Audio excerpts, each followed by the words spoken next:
머리만 세고 계시네요, 그죠? 언제 끝났는지. 자, 보겠습니다. 자, 47번. 주택임대차 보호법입니다. 7, 8, 9, 50. 4개 남았네요, 그죠? 4개.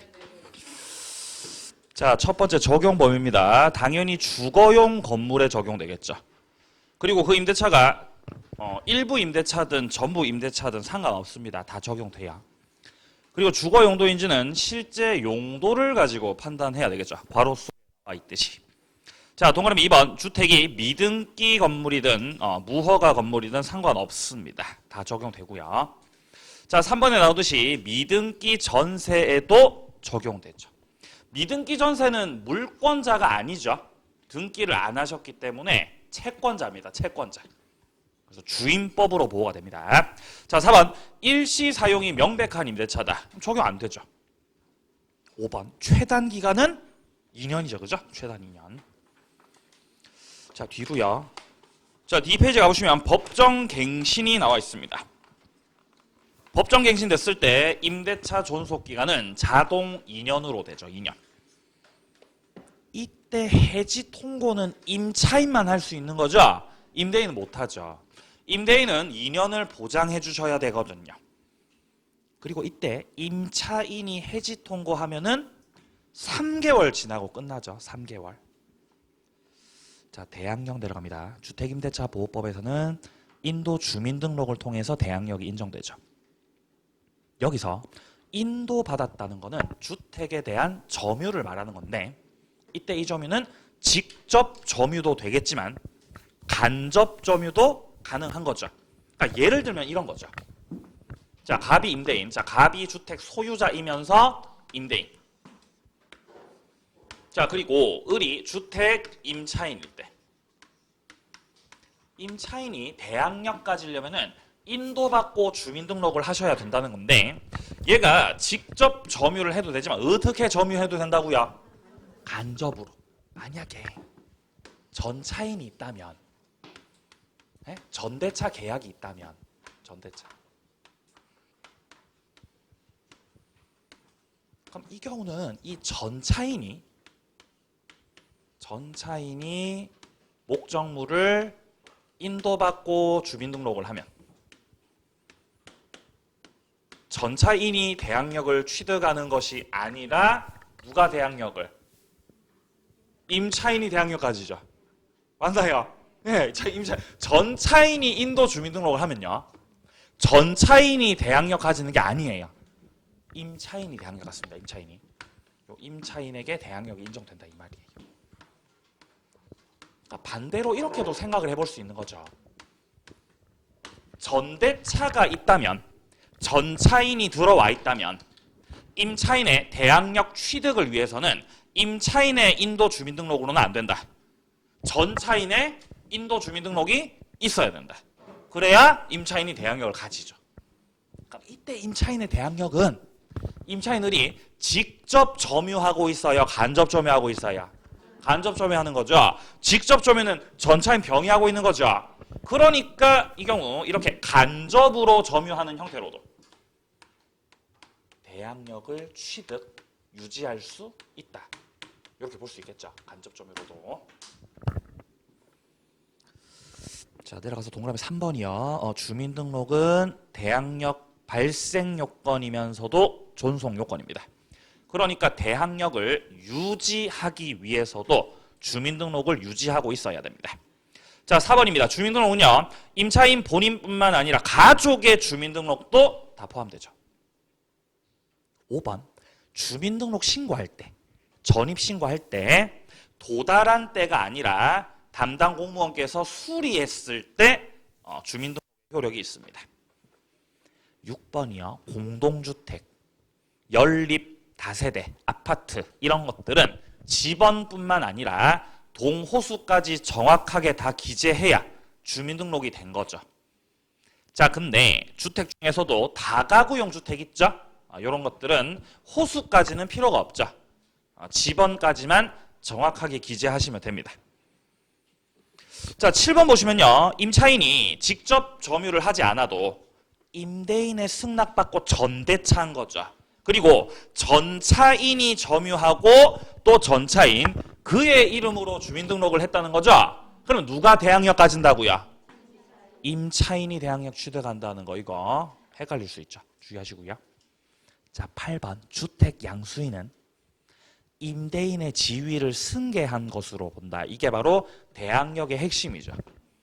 대항력 핵심. 대항력 가지고 있다는 건, 자, 주택 소유자가 갑이고 갑 소유 주택에 대해서 임차인이 대항력을 가지고 있다는 것은 주택 소유자가 갑에서 병으로 바뀌었을 때, 이렇게 소유자가 달라지게 됐을 때 얘가 바로 주택 양수인이라는 거죠. 이렇게 됐을 때 기존에 갑이 가지고 있었던 뭐가 승계되는 거? 얘가 대항력 있는 이유는, 대항력 있다는 건 갑이 가지고 있었던 임대인의 그 지위가, 그죠? 임대 지위가 뭐가 된다는 거? 승계된다는 거죠. 지위가 승계되니까 병은 자동적으로다가 임대인이 되시는 거죠. 그러니까 이제 임대차를 이렇게 주장할 수 있는 거죠. 병한테 주장할 수 있다.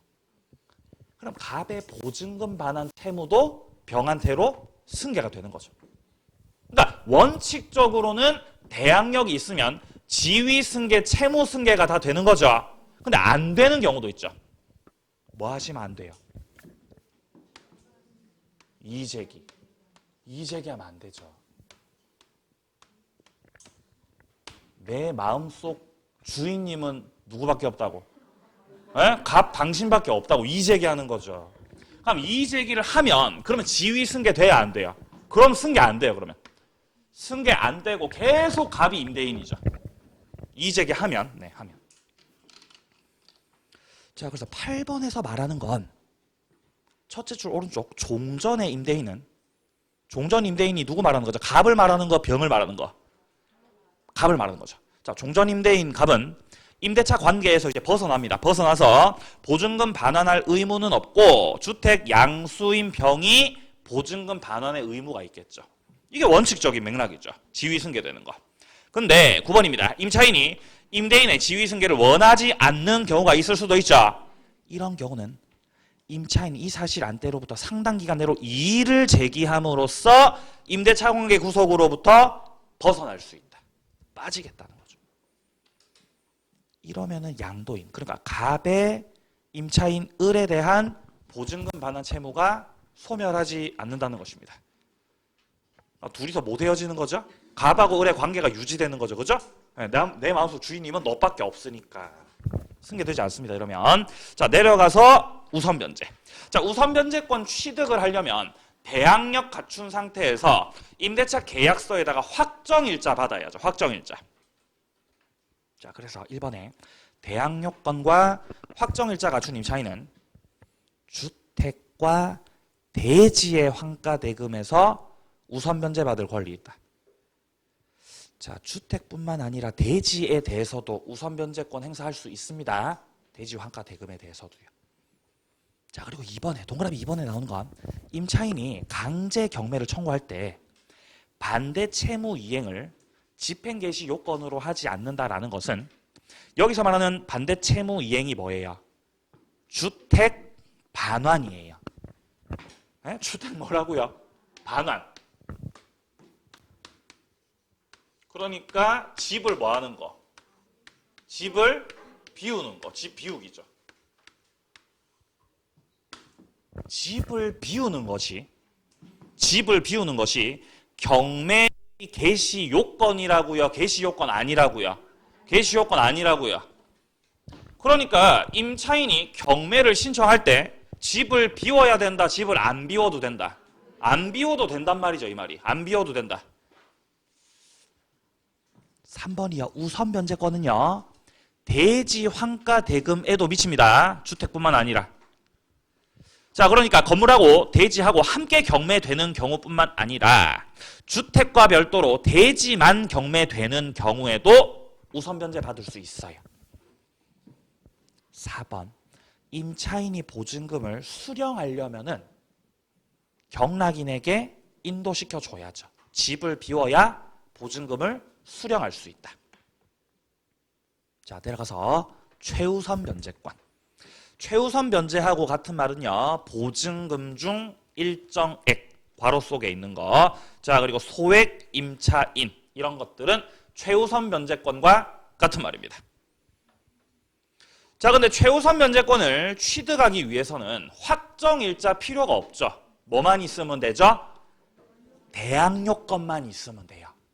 대항 요건은 인도 주민등록 말하는 거예요. 자, 동그라미 2번이요. 보증금 중 일정액이 목적물 주택가액의 2분의 1을 초과하는 경우다. 이러면은 2분의 1에 해당하는 금액에 한해서만 최우선 변제권이 있습니다. 자, 이제 밑으로 내려가서 5번에 보시면은 임차권 등기 명령 제도 확인하죠. 자, 임대차가 종료됐음에도 불구하고 보증금 반환받지 못했을 때 주택 소재지, 관할, 법원에다가 임차권 등기 명령 신청할 수 있습니다. 자, 그래서 2번에 나오듯이 임차권 등기 명령 집행에 따라서 임차권 등기가 격려되면은 주민등록을 다른 데로 옮기더라도 대항력과 우선 변제권이 유지가 되죠. 3번 임차권 등기 명령 집행에 의해서 등기가 격려된 주택을 그 이후에 임차한 임차인. 그 이후에 임차한 임차인은 신입이죠, 그죠? 새로 들어온 친구죠. 신규 임차인이죠. 얘 같은 경우는 우선 변제는 받을 수 있지만 최우선 변제는 못 받으시는 거죠. 왜냐하면 누가 계시기 때문에. 왜냐하면 누가 계시기 때문에. 선배님 계시니까요. 원래 들어와 있었던 이 임차인이 임차권 등기 명령 신청에 따라서 임차권 등기해놓고 이사 가신 거죠. 그럼 등기를 해놓고 을은 이사를 가버렸기 때문에 이제 빈집이 되었고 이 빈집에 새로 지금 신규 임차인 들어왔다고요. 신입이 들어온 거죠. 그럼 신규 임차인은 이미 을의 명의로 임차권 등기를 격려해 놨기 때문에 최우선 변제 받을 때 을까지만 최우선 변제 받을 수 있는 거죠. 얘는 최우선 받아야 못 받아야? 못 받는다는 거죠. 얘는 막아 제한시켜놨습니다. 최우선 변제를. 자, 그리고 4번에 보시면요. 임대인의 보증금 반환과 임차인의 임차권 등기 말소 의무는 동시 이행 관계 아니다. 아까 항변권 할 때도 확인했었죠. 뭐가 선이행? 보증금 반환이 선이행입니다. 상가로 가요. 48번 논점 상가. 자, 상가에서는 제일 처음 나오는 게 바로 이 환산보증금이라는 거죠. 환산보증금이라는 건 기존 보증금에다가 차임을 더하는 건데 그냥 더하면 안 됩니다. 100을 곱해서 더하셔야 돼요. 1번 대통령령에서 정하는 그 기준금액이 있고 그 기준금액 이하일 때 환산보증금액이 기준금액 이하일 때 상임법 적용됩니다. 자, 근데 환산보증금액이 대통령령에서 정하고 있는 그 금액을 초과해도 적용되는 게 있죠. 초과해도 적용되는 규정이요. 세 가지는 꼭 기억하셔야 돼요. 세 가지는요. 뭐뭐뭐 있어요? 예, 대항력 인정되죠. 대항력은 인정되고 또 뭐도 인정돼요? 계약 갱신 요구권. 그죠? 갱신 요구권. 또 뭐가 인정돼요? 예, 권리금 규정. 요거는 초과해도 적용이죠. 초과해도. 그리고 뭐 3기 연체 시 해지 이런 것도 적용됩니다. 자, 확인하시고요. 자, 내려가서 계약갱신 요구권 보죠. 자, 계약갱신 요구권은 임차인이 임대인한테 계약을 갱신해달라고 청구하는 거죠. 예. 그죠? 예. 왜 이렇게 열심히 쓰시는 거죠? 다 있는데. 예? 지금 뭐 쓰시는, 지금 요거 쓰시는 거 요거요? 여기 있잖아요. 동그라미 2번에. 예, 예. 근데 쓰시는 게 이해가 돼요. 쓰시는 게 이해가 된다고요. 저도 공부할 때 엄청 썼어요. 진짜로. 엄청 많이 썼어요. 그 학교에 수업 듣잖아요. 그럼 저는 그 교수님 말씀하신 걸 다 썼어요. 전부 다 이렇게. 네? 다 쓰는 거 전부 다. 친구들이 미친놈이라 그러죠. 근데 시험 때는 제가 승리자였어요. 왜냐면 이제 법학과는 이렇게 다 서술 형식으로 다 써야 되죠. 그렇기 때문에 이제 그 교수님 말씀하시는 걸 다 이렇게 거의 녹음하다시피 다 써놨기 때문에 정리가 이제 편한 거죠. 문제는 우리 시험은 객관식이라는 거죠. 우리 시험은 객관식이라는 거죠. 안 쓰셔도 돼요, 그러니까. 보고 알면 되잖아요. 그죠? 네. 하지만 그럼에도 불구하고 열심히 쓰시는 거에 대해서 뭐 저는 특별히 말은 잘 안 하는 편이에요. 왜냐면 저도 이제 공부할 때 쓰면서 공부하는 편이라서. 예, 뭐 그렇습니다. 자, 볼게요. 계약갱신 요구는요. 기간 만료 6개월 전부터 1월 전까지 임차인이 요구하는 겁니다. 자, 여기에 대해서 임대인은 정당한 사유가 없으면 거절을 못 합니다. 그래서 동그라미 2번 해보시면은 이때 갱신되는 임대차는 전임대차하고 동일 조건으로 해서 다시 계약이 되는 거죠. 이때 몇 년 연장되죠? 1년입니다. 1년. 1년씩 연장되죠. 자, 3번 임대인은 거절 못하고요. 4번 제한 있죠. 최초 임대차 포함해서 10년을 초과하지 않는 범위에서만. 최초 기간 포함이요, 제외요? 포함해서. 최초 그 기간 포함해서 10년. 자, 그러면 정당한 사유가 없으면 거절하지 못하니까 반대 해석을 해보면은 정당한 사유가 있으면 거절 가능한 거죠. 그리고 그 정당한 사유가 총 8가지가 밑에 나와 있는 거죠. 첫 번째, 3기 연체. 두 번째, 거짓 부정한 방법. 세 번째, 합의했을 때. 당사자가 합의했을 때. 네 번째, 동의 없이 전대했을 때. 무단전대죠. 다섯 번째, 전부 일부를 고의나 중과실로 파손했을 때. 중대한 과실이죠. 경과실 아니에요. 경과실 X. 중과실이에요.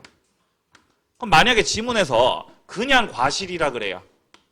그럼 거절 사유예요, 거절 사유 아니에요? 거절 사유 아니에요. 반드시 중과실이라고 해야 거절 사유예요. 자, 다음은 전부 일부가 멸실돼서 아예 목적 달성을 못하겠다. 그러면 거절할 수 있죠. 어떻게 임대차 계약 계속 하겠습니까? 자, 시옷은요.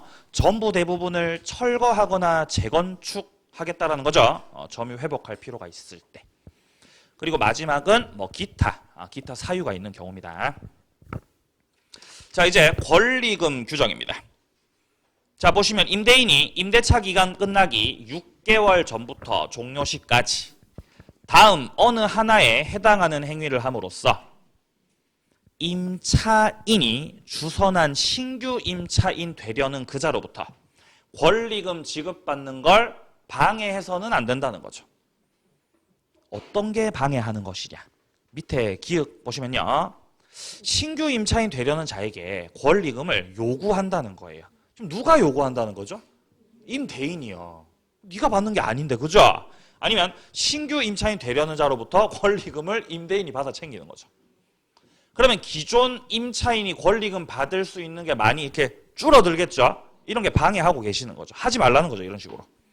자, 그리고 니은은 말 그대로 신규 임차인 되려는 자로 하여금 권리금 지급하지 못하게끔 하는 거. 이것은 주변 시세를 고려해 봤을 때, 자, 셋째 줄에 보시면 현저히 고액의 차임과 보증금 요구하시는 거. 계약 방해하는 거고요. 자, 그리고 리을은요. 정당한 사유 없이 임대차 계약 체결 자체를 거절해 버리는 거죠. 그럼 임대차가 안 되니까 권리금을 못 받게 되겠죠. 이런 것도 정당한 사유가 없으면 방해 사유가 되는 거죠. 자, 밑에 자, 다음의 경우는 정당한 사유가 있는 걸로 본다는 거죠. 그러니까 지금 동그라미 2번에서 열거되고 있는 것들은 임대차 계약 체결을 거절할 수 있는 사유라는 거예요. 임대인이. 누구하고 거절한다고요? 신규 임차인 되려는 자하고 임대차 계약을 거절할 수 있다는 거죠. 첫 번째, 신규 임차인 되려는 자가 보증금 차임 지급할 자력이 없다는 거죠. 딱 봐도 그냥 돈이 없는 거죠? 거절할 수 있어요. 너 돈 없잖아. 거절. 자, 니은은요. 신규 임차인 되려는 자가 임차인으로서의 의무를 위반할 우려가 있다는 거죠. 그리고 그럴 만한 뭔가 사유가 있다는 거죠. 거절할 수 있어요. 디귿 상가 건물을 1년 6개월 이상 영리 목적으로 사용하지 않았다 라는 건 여기를 더 이상 상가로 안 쓰겠다는 거죠. 거절할 수 있습니다. 그러면 거절. 자, 리을입니다. 임대인이 선택한 신규 임차인이 임차인과 권리금 계약을 체결했고 그 권리금을 지급을 했네요. 지금 이 신규 임차인 누가 골랐죠? 임대인 골랐다고요. 임대인이 선택한 신규 임차인이 A라면, 자, A라면 그 A가 지금 기존 임차인하고 계약을 했고 권리금까지 지금 주신 거죠. 그죠? 근데 여기서 지금 임차인이 새로 다른 신규 임차인 데리고 온 거예요. B를. 그럼 임대인 체결해요, 거절해요? 당연히 거절해버리죠. 이 리을을 이해를 못 하시더라고요. 아니, 어떤 거냐면은 임대인이 있고 임차인이 있을 때, 그러니까 임대인이 주선한 신규 임차인 되려는 A가 있었던 거죠. 얘하고 기존 임차인을 하고 권리금 계약도 하시고, 자, 얘가 권리금을 받으셨네요. 권리금 받으셨다. 을이 A로부터 권리금을 받았다는 거는 이제 다음 임차인이 정해진 거죠. A로. 그죠? 정해진 거죠. 누가 선택했어요, 얘를? 갑이 선택했죠. 근데 얘한테 권리금을 받으셨다는 거는 을도 이제 인정하겠다는 거잖아요. 그렇지 않습니까? 그럼 이제 이렇게 이제 임대차 할 거라는 거잖아요. 근데 여기서 이제 을이 갑자기 B를 데리고 온 거죠. 야, 얘하고 임대차 하라는 거죠. 그럼 갑이 B하고 임대차 계약을 해요, 거절을 해요? 당연히 거절하죠. 이미 들어올 사람이 있는데. 그죠? 거절할 수 있다는 거죠. 자, 내려갑니다. 동그라미 3번 밑에 임대인이 임차인의 권리금 회수 기회를 방해했습니다. 그래서 임차인한테 손해가 생겼다. 손해배상 청구할 수 있죠. 종료한 날로부터 3년 내로 손해배상을 청구할 수 있습니다. 가담법 가죠. 논점 49번. 자, 가등기 담보라는 것 자체가 가등기를 담보권으로 활용하는 거죠. 자, 가등기 담보 등에 관한 법률은요, 먼저 적용 요건 3가지를 아셔야 되죠. 첫 번째, 예약 당시에 목적물 가액하고 차용액, 이자 합산액을 비교해 봤을 때 목적물 가액이 더 커야죠. 그러니까 뭐 예를 들면 이런 경우여야 되는 거죠. 채무자가 있고 채권자가 있을 때, 자, 갑이 채무자고요. 갑이 채무자고 을이 채권자예요. 자, 이런 상태에서 이 채무자가 채권자로부터 1억을 빌리면서, 그러니까 을이 가진 채권이 1억이라는 거죠. 1억을 빌리면서 담보 제공한 그 주택이 적어도 1억보단 커야 된다는 거죠. 그죠? 뭐 한 3억짜리 주택이다. 자, 이런 상태에서 이 채권자가 갑의 주택에다가 가등기를 해놓으면은 이게 가등기 담보권이죠. 자, 그러면 이 경우는 목적물에 가액하고 차용액을 비교해 봤을 때 목적물 가액이 더 크잖아요. 그럼 적용돼야 안 돼요? 적용되는 거죠. 그 반대가 되면 적용 안 돼요. 만약에 그 반대가 되면 을이 빌려준 돈이 더 많고 주택이 너무 싸면 이 경우는 채권자가 채무자한테 줄 청산금이 없잖아요.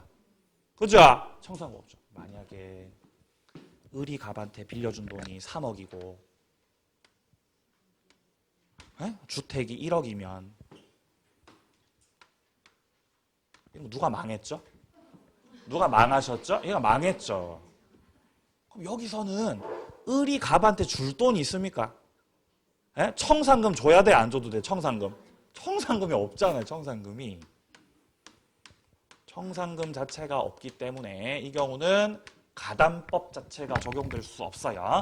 반대가 돼야 적용됩니다. 자, 그리고 두 번째, 반드시 소비대차 채권이어야죠. 금전 소비대차 채권, 그러니까 빌려준 돈이어야 된다는 겁니다. 만약에 공사대금 채권이나 뭐 매매대금 채권, 물품대금 채권 적용 안 돼요. 세 번째, 가등기를 하거나 소유권 이전 등기를 하셔야 된다. 가등기 했다는 거 무슨 담보라는 거죠? 가등기 담보죠. 소유권 이전 등기 했다는 건 무슨 담보죠? 양도 담보죠. 자, 그러면 자, 역시 을이 갑한테 빌려준 돈은 1억. 자, 빌려준 돈 1억이고요. 자, 그리고 목적물인 이 주택이 3억짜리 주택이다. 그럼 이 법이 적용될 수 있겠죠. 그리고 채권자의 명의로 가등기를 해놨으니까 이 을이 가등기 담보권자죠. 자, 그러면 여기서 갑이, 자, 채무자가 변제를 계속 못하게 되면은 가등기 담보권을 결국 실행하겠죠. 이 가등기 담보권을 실행할 때 실행 방법이 크게 두 가지잖아요. 첫 번째 실행 방법 뭐였어요? 귀속 청산. 청산 절차 거치기. 여기서 청산 절차를 거친다는 것은 가등기에 기해서 뭐 하시는 거? 본등기 하는 거. 그러니까 집을 파는 거, 집을 뺏는 거. 집을 뺏는 게 청산 절차 거치는 거죠. 자, 아니면 가등기 담보권자는 경매 신청을 할 수도 있습니다. 자, 그런데 경매 신청을 한다면 이 경우는 저당권과 내용이 동일하죠. 그래서 결국 이 가담법에서 출제되는 거는 이 청산 절차가 출제되는 거죠. 본등기해서 집을 가져가려면은 어떤 절차를 거쳐야 되냐? 총 4단계죠. 4단계. 자료에서도 지금 4단계가 나오고 있어요. 1단계부터 보죠. 실행통지 해야죠. 여기서 실행통지 한다는 것은 청산 금액이 얼마인지 알려주는 겁니다. 자, 기본적으로 청산 금액이라고 하는 것은 목적물인 주택이 3억이죠. 그리고 을이 받을 돈 1억이기 때문에 목적물 가액에서 채권액을 빼면 지금 얼마예요? 2억이잖아요. 그러니까 청산금이 2억입니다 라고 알려주는 거죠. 실행통지. 자, 기획이 청산금의 개념이고요. 목적 부동산 가액에서 채권액을 공제한 거. 밑에 니은이요. 자, 목적 부동산에 만약에 선순위 담보권자가 있다. 그러면은 그 채권액까지도 포함시켜야 돼요. 예? 후순위가 있다면요, 선순위가 있다면요. 선순위가 있을 때. 자, 을이 가등기 담보권자고요. 병도 가등기 담보권자예요. 둘 다 가등기 담보권자예요. 자, 여기서 갑이 담보 제공한 주택. 갑이 담보 제공한 이 주택이 5억짜리 주택이에요. 자, 그리고 선순위 가등기 담보권자의 채권액이 1억이에요. 후순위 가등기 담보권자 채권액도 1억이에요. 그럼 여기서 1순위 가등기 담보권자 을이 만약에 갑한테 채무자한테 실행통지를 한다면 실행통지한다면은 주택 가액이 5억이고 나의 채권액이 얼마고? 1억. 그러니까 청산금 얼마라고 평가해야? 4억이라고 평가를 하죠. 1순위는. 그쵸? 자, 근데 만약에 후순위가 청산금액 평가 통지를 한다면은 주택 가액 5억에서 선순위를 고려해야 돼요.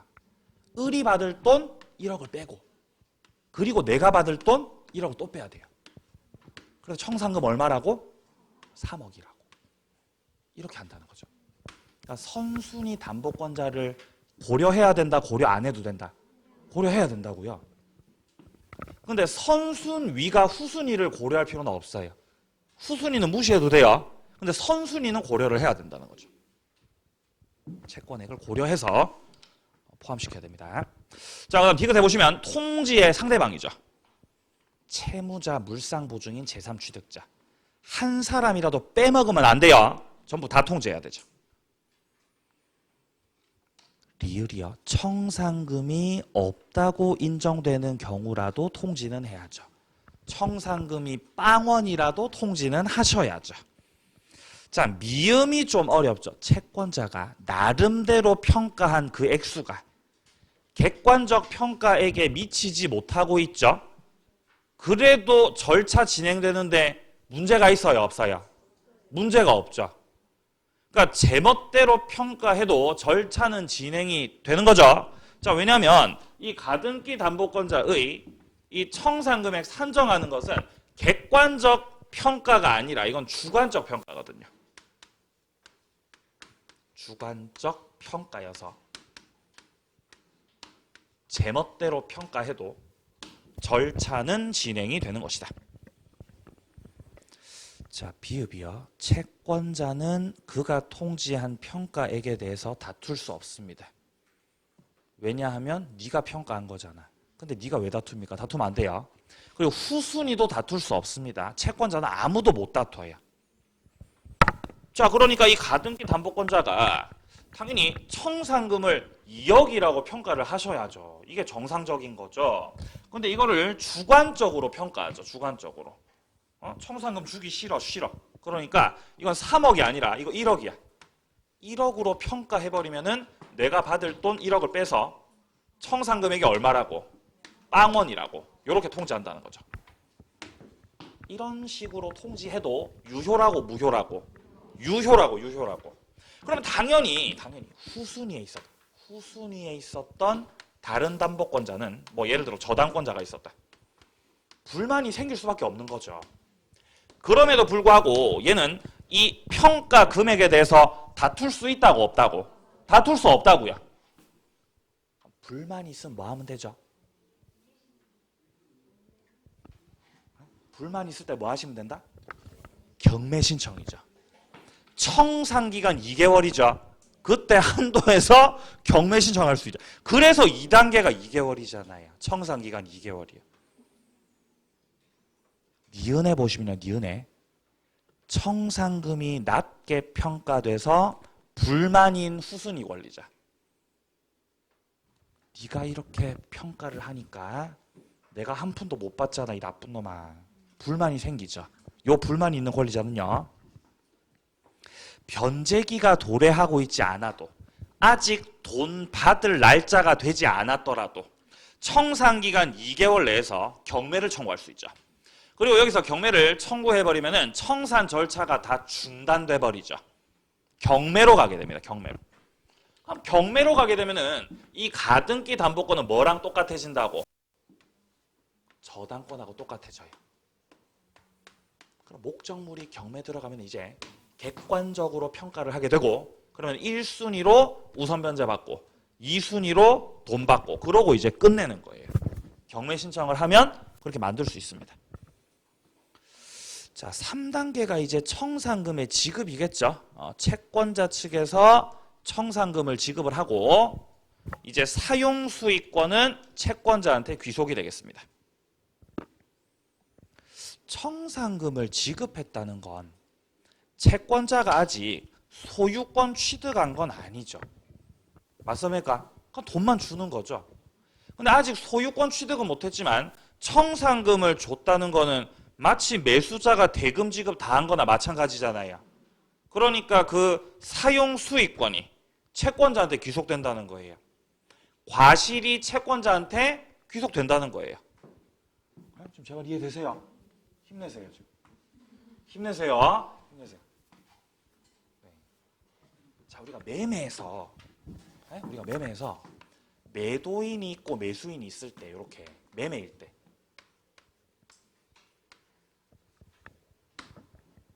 목적물의 과실은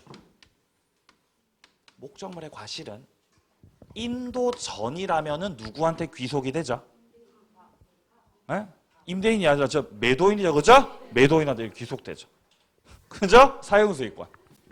자, 근데 만약에 인도 전이라고 하더라도 이 매수인 측에서 대금을 다 완납했으면, 돈 다 갖다 줬으면 그 사용수익권 과실은 매수인한테 귀속되잖아요. 이거하고 똑같아요. 지금 현재 갑이 채무자, 을이 채권자, 가등기 담보권자. 가등기 담보권자가 소유권 취득하려면은 본등기를 하셔야죠. 근데 지금은 3단계 절차로서 아직 본등기는 하지 못했고 그냥 뭐만 지급한다고 3단계에서 청산금. 그러니까 청산금을 지급했다고 해서 을이 소유권 취득한 건 아니죠. 그렇지 않습니까? 매수인이 대금 지급했다고 해서 얘가 소유자예요. 그건 아니잖아요. 뭐 하셔야 돼요? 등기해야죠. 아직 본등기를 안 해서 소유권 취득한 건 아니지만 가등기 담보권자가 청산금 지급했다는 거는 매수인이 대금 지급한 거랑 똑같아요. 그러면 목적물의 사용수익권, 그 과실은 누구에게 기속이 되는 거? 채권자에게 귀속된다고요. 요 맥락으로 써놓은 거예요. 자, 마지막 4단계입니다. 본등기. 채무자 측에서는요, 채권자가 통지한 청산금액에 대해서 정당하게 평가된 청산금 지급받을 때까지 부동산 소유권 이전 등기, 인도 채무 이행 거절할 수 있죠. 왜냐하면 채권자 측에서 청산금을 지급하는 거 하고 채무자가 이전 등기해 주는 거 하고 무슨 관계이기 때문에? 동시 이행 관계이기 때문에 채권자 측에서 정당하게 평가된 청산금을 지급하기 전까지는 채무자도 이전 등기 해준다 안 해준다? 안 해주는 거죠. 이행 거절할 수 있다. 항변권. 자, 니은에 청산 절차 거치지 않으면 본등기 해도 무효예요. 근데 청산 절차 마치면 이제 유효가 되죠. 실체 부합에서요. 자, 마지막 부실법 갑니다. 자, 부실법 같은 경우는 본격적인 내용 들어가기 앞서서 먼저 이 법 명의신탁. 그러니까 이 법에서 말하는 명의신탁. 그러니까 제재 대상이 아닌 거 3가지가 있죠. 가등기 담보, 양도 담보, 구분 소유적 공유관계, 신탁법상의 신탁. 이것들은 제재하지 않아요. 그리고 동그라미 2번은 명의신탁에 해당이 되지만 예외적으로 또 유효인 것들이 있죠. 그게 3가지죠. 종배종, 종중, 배우자, 종교단체. 그리고 니은에 나오듯이요. 특례가 적용되는 배우자란 법률상 배우자를 말하는 것이다. 사실혼, 노노노. 사실혼 관계는 무슨 관계예요? 예? 동거죠. 혼인신고 안 한 거. 그죠? 혼인신고 안 한 거. 원래 결혼하고 혼인신고 바로 하지 말라고 하잖아요. 어른들이. 그러니까 안 하던가요? 저한테 하던데요. 혼인신고 하지 말라고. 살아보고 하라고. 그러니까 결혼하고 나서 혼인신고를 한 2년 뒤에 하라는 거죠. 그럼 그게 무슨 관계예요? 그게 사실혼이라고요. 저는 바로 했어요. 저 미리 했어요. 미리 혼인신고 했죠. 미리. 농담이에요. 했습니다. 자, 내려가세요. 자, 명의신탁 유효일 때. 자, 밑에 이번에 명의신탁 유효일 때. 아니, 언제 명의신탁이 유효해요? 종배종이요. 예? 종종이요? 종배종이요. 자, 명의신탁 유효인 경우는 종배종이에요. 그럼 집에 못 가요. 종배종의 경우는 명의신탁이 유효다. 예. 그럼 명의신탁이 유효라는 건 신탁자가 있고 수탁자가 있을 때 갑과 을 사이에 명의신탁이 있었고 수탁자에게 명의를 이렇게 이전시켜 놓잖아요. 근데 그 명의신탁이 유효라는 거죠. 종배종일 때. 이렇게 되면은 수탁자 명의등기도 유효가 돼요. 이러면 소유자가 누구죠? 을이죠, 그죠? 아니에요. 갑이죠, 그죠? 아니에요. 둘 다예요. 외부적 소유자죠, 수탁자는. 자, 수탁자는 외부적 소유자. 네? 그리고 신탁자 같은 경우는 내부적인 소유자죠. 그래서 명의신탁이 유효일 때는요. 자, 1번과 2번 잘 확인하세요. 대내적. 그러니까 내부적으로는 신탁자가 소유자. 대외적으로는 수탁자가 소유자다. 자, 그리고 명의신탁이 유효든 무효든 제3자는 무적입니다. 제3자에게 넘어갔다면 제3자는 선악불문 소유권 취득합니다. 자, 그리고 4번에 보시면 명의신탁 재산을 제3자가 침해했죠. 그러면 물권적 청구권을 행사를 할 때 외부적 소유자가 행사를 할 수 있겠죠. 그러니까 누가 행사하셔야 돼요? 예, 수탁자가 행사하셔야죠. 수탁자을이 물권적 청구권 행사를 해야 된다. 그러니까 신탁자는 직접 물권적 청구권 행사를 할 수 없어요. 대위에서 행사하셔야 됩니다. 신탁자는 수탁자 대위에서 행사할 수 있을 뿐이다. 5번에 보시면요. 신탁자가 수탁자에 대해서 명의신탁 해지를 원인으로 말소 청구할 수 있다고 돼 있죠. 왜 할 수 있는 거예요? 명의신탁이 유효니까. 자, 명의신탁이 유효니까 해지할 수 있죠. 따라서 명의신탁 해지를 원인으로 말소 청구할 수가 있는 것입니다. 자, 근데 밑에 3번에 보시면 명의신탁이 무효라는 거죠. 야, 명의신탁이 유효가 아니라 이게 무효라는 거죠. 명의신탁이 무효면 수탁자 명의의 등기도 무효예요. 효력이 없어요. 그러면 이런 경우는 내부, 외부 이런 거 따질 필요 없어요. 따질 필요가 없이 이거 명의 자체가 무효니까 내부, 외부 안 따지고 누가 소유자? 예, 신탁자. 신탁자가 소유자예요. 무효일 때는. 자, 따라서 이 경우는 신탁자가 소유자이기 때문에 1번 확인하시고요. 대내 대외 구분할 필요 없이 신탁자 소유자. 자, 그리고 역시 제3자는 무적이에요. 선악불문하고 소유권 취득. 그래서 3번에 명의신탁 재산을 제3자가 침해했을 때 물권적 청구권 행사는 신탁자가 해야 되는 거죠. 왜 신탁자가 하셔야 돼요? 예, 신탁자가 소유자니까요. 자, 3번이요. 신탁자는 수탁자에 대해서 명의신탁 해지를 원인으로 말소 청구할 수 없다는 거죠. 왜 안 되죠? 무효니까. 명의신탁 무효니까. 무효니까 해지를 해 못해. 해지 못하죠. 왜 해지 못하죠? 무효니까. 그러니까 명의신탁 해지를 원인으로는 말소 청구 못하는 겁니다. 아니 아까 위쪽에 지금 동그라미 5번에서는 명의신탁 해지 원인으로 말소 청구가 되죠. 여기서 왜 돼요? 유효니까 해지되잖아. 근데 여기서는 무효니까 해지가 안 돼요. 따라서 그를 원인으로는 말소 청구할 수 없습니다.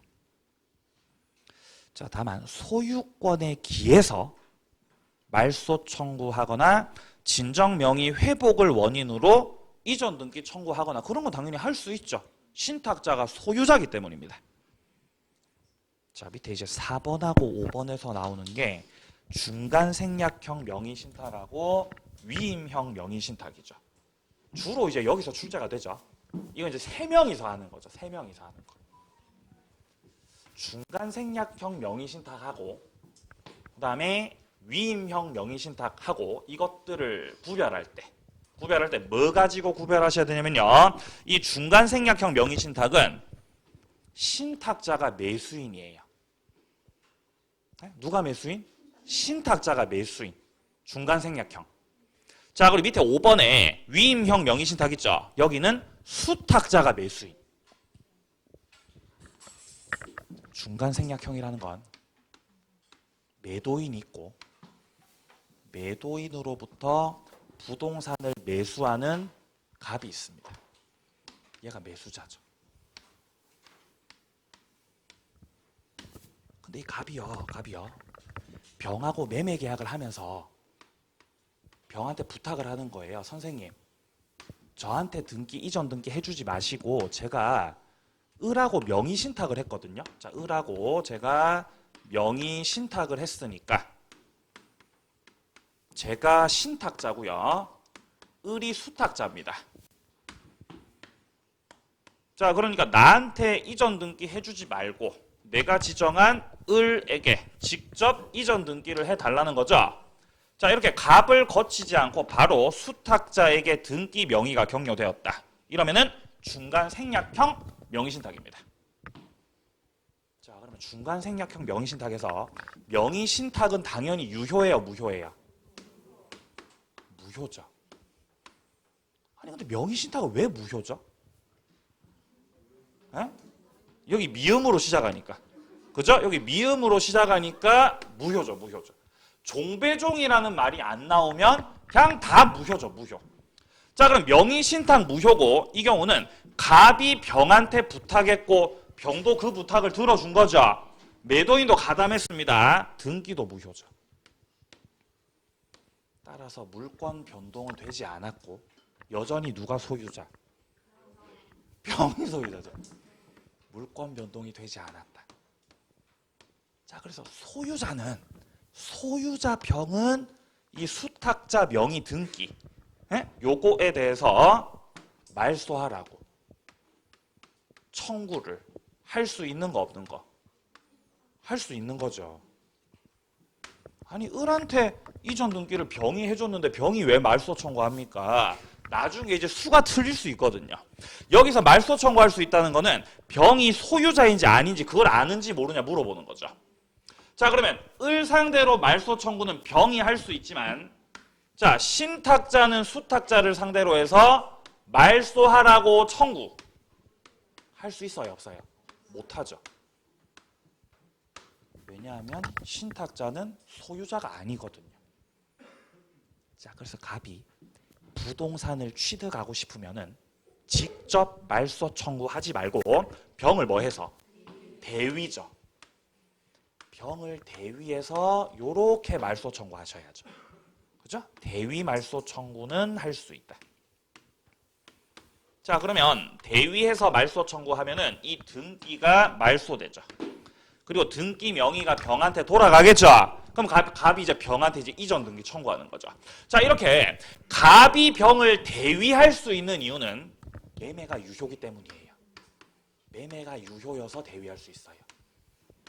그래서 중간생략형에서는요, 명의신탁도 무효고 등기도 무효지만 저 매매는 유효해요. 자, 동그라미 1번. 신탁자가 매수인으로서 매매 계약을 체결하고 등기는 수탁자에게 하는 거. 이게 중간생략형이다. 자, 이번에 보시면요. 신탁자, 수탁자 간에 명의신탁도 그리고 수탁자 명의의 등기도 다 무효다. 기역. 소유권은 매도인한테 그대로 남아있다. 매도인은 말소를 청구할 수 있다. 아니, 왜 말소 청구할 수 있죠? 소유자니까요. 니은 매도인은 여전히 신탁자에 대해서 소유권 이전 의무를 부담한다. 왜 부담하고 있는 거죠? 매매는 유효하는 거죠. 그렇죠. 매매는 유효라는 거죠. 이게 이 니은에서 말하는 건 매매는 유효입니다 이 말이죠. 자, 디귿 수탁자가 자진해서 신탁자에게 등기해 준 거죠. 수탁자가 이 등기를 말소당하기 전에 자진해서 등기를 넘겼다는 거죠. 왜 넘기신 거예요? 착하니까. 착하니까 갑이 넘기라 그러니까 넘겨준 거죠. 이렇게. 그죠? 자진해서 넘겨준 거죠. 만약에 얘가 자진해서 안 넘겨주면은 갑은 귀찮아지죠. 그죠? 대위 말소 청구하고 이전 등기 청구해야 되죠. 근데 을이 말을 들었던 거죠. 알겠어. 넘겨준 거죠. 이렇게. 그럼 그 등기가 유효라는 거예요. 왜 유효냐면 어차피 매매가 유효기 때문에 이 등기는 결국 누구한테 가는 게 정상이니까 갑한테 가는 게 정상이니까 이게 바로 실체 부합이죠. 그래서 등기는 유효가 됩니다. 3번 매도인과 신탁자 사이 매매는 유효다. 자, 그래서 신탁자가 매도인 병한테 돈 달라고 하면 안 되죠. 돈을 돌려달라고 하면 안 되죠. 매매가 유효인데 왜 돈을 달라고 그래요? 자, 그러니까 부동산을 자기 이름으로 등기하고 싶으면은 매도인을 대위해서 수탁자 명의의 등기를 말소시키고 매매 계약에 따라 이전 등기 청구하셔야죠. 자, 이제 이어서 위임형 명의신탁입니다. 자, 위임형 명의신탁이라는 것은 매도인이 있고, 자, 매도인은 병이에요. 근데 매수인이 신탁자가 아니라 수탁자. 얘가 이제 매수인이라는 거. 수탁자가 매수인이고, 그리고 신탁자 같은 경우는 매매 계약 체결도 안 하고 뒤에서 은밀하게 돈만 갖다 대는 거죠. 자금을 제공하는 형태. 자, 그러면 자금 제공은 당연히 이 갑과 을 사이에서 명의신탁이 있었다는 것이고, 신탁자 갑이 자금 제공을 했고, 수탁자는 그 돈을 받아서 매도인으로서 병과 매매 계약 체결하고, 그리고 직접 수탁자가 이전 등기를 넘겨받는 형태. 갑이 을한테 위임을 하고 있죠. 위임형 명의신탁 혹은 계약 명의신탁이라고도 합니다. 자, 그럼 당연히 명의신탁은 유효다, 무효다? 당연히 무효죠. 종배종이 아닌 이상은. 하지만 이때 이 등기의 효력은 달라지죠. 누구에 따라 달라져요? 예, 병에 따라서. 병이 매도인이 선이면 매매가 유효고, 수탁자 명의 등기도 유효다. 따라서 이 경우는 누가 소유자? 예, 을이 소유자죠. 자, 근데 만약에 매도인이 악이면, 이미 얘가 알고 있었으면 매매가 무효고, 그러면 수탁자 명의 등기도 무효죠, 무효. 그럼 매도인이 악이면 소유자가 여전히 누구라는 거예요? 병이라는 거죠, 병. 자, 1번이요. 신탁자가 자금 제공해서 수탁자가 매수인 돼서 매매계약 체결, 등기도 직접 수탁자 앞으로, 그리고 신탁자는 나타나지 않는 겁니다. 숨어 있습니다. 2번, 동그라미 2번, 명의신탁은 당연히 무효죠. 자, D페이지 3번이요. 매도인이 명의신탁 약정에 관해서 선이다. 병이 선이라는 거죠. 그러면 수탁자 명의 등기가 유효, 따라서 수탁자가 소유권 취득합니다. 4번이요. 명의신탁이 무효여서 신탁자가 수탁자에게 돈 달라고 할 수 있는 거죠. 내가 제공했던 그 자금에 대해서요. 명의신탁은 반사회예요, 반사회 아니에요? 이거 반사회 아니에요. 반사회가 아니에요. 반사회적 법률행위 아니어서 신탁자가 수탁자에게 제공했던 이 자금 있죠. 이거 불법 언인급여다, 불법 언인급여 아니다, 이거. 불법 언인급여 아니에요. 자, 따라서 이게 무효기 때문에 부동산을 달라고 할 수는 없지만 이 자금에 대해서는 돌려줘. 부당이득 반환 청구할 수 있다는 거예요. 돌려달라고 할 수가 있는 것이다. 반사회가 아니라는 거죠. 불법 언인급여가 아니라는 거죠. 돌려달라고 할 수 있다. 아까 유치권 할 때 했었죠. 돌려달라고 했는데 얘가 안 돌려줄 때 신탁자가 부동산 유치할 수 있습니까? 그거 안 된다 그랬어요. 유치 안 된다 그랬어요. 자, 5번이요. 매도인이 명의신탁에 관해서 악이다. 그럼 수탁자 명의 등기가 무효가 되기 때문에 여전히 매도인이 소유자죠. 그러면은 이때 매도인이 수탁자에 대해서 말소 청구도 할 수가 있겠죠, 이 경우는. 왜냐하면 매도인이 소유자이기 때문에. 자, 이렇게 매매라면은 매도인 선악에 따라서 효과가 이렇게 달라지는 거죠. 근데 만약에 이게 매매가 아니라 만약에 뭐라면? 경매면. 네? 이게 경매라는 건 갑이 신탁자가 자기 명의로 경락받기 싫으니까 을한테 돈을 주면서 야, 네가 가가지고 경락을 받아라. 수탁자로 하여금 경락받도록 만드는 거죠. 그럼 을이 경락을 받으셨다는 건, 명의신탁을 통해 수탁자가 경락을 받으셨다는 거는 이거는 병이 판 게 아니잖아요. 병이 판 게 아니라 팔린 거죠. 병이 돈 못 갚아서 다른 사람이 경매 신청을 해서 얘가 경락을 받게 된 거죠. 자, 그럼 이거는 판 게 아니라 팔린 거기 때문에 병이 명의신탁 사실을 알았든 몰랐든 불문이라는 거죠.